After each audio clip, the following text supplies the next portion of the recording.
هڅې پیل د جوړېدو دا وطن در لوړو زده کړو وزارت تیره اونۍ عالی قدر امیر المؤمنین حفظه الله تعالی تیره ورځ د کندهار پوهنتون څخه د لیدنې ترڅنګ د یاد پوهنتون رهبرۍ استادانو کارکوونکو او محصلینو ته په یوه لویه غونډه کې وینا وکړه. د لوړو زده کړو سرپرست وزیر د سید جمال الدین افغاني پوهنتون څخه د لیدنې ترڅنګ په ننګرهار پوهنتون کې یوې سترې غونډې ته وینا وکړه.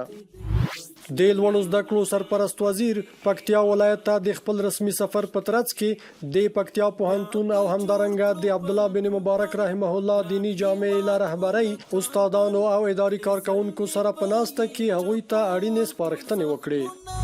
د ښوونې او روزنې څانګو د ټولنیزو او طبیعي علومو او کرنې څانګو لیسانس برنامو تحصیلي نصاب د بیاکتنې او پراختیا دریم پړاو کلسټر پیل شو. د کابل طبي علومو پوهنتون سټاژرانو او محصلینو ته په بیړنیو حالاتو کې لومړنۍ مرستې تر عنوان لاندې 2 ورځنی روزنیز پروګرام وړاندې شو. او په شیخ زاید پوهنتون کې د څه باندې 1.3 میلیونه افغانیو په لګښت د 5 بیلابیلو پروژې چارې چې مالی لګښت یې د لوړو زده کړو وزارت له لوري ورکول کیږي پیل شوې. هڅې پیل د جوړېدو دا وطن در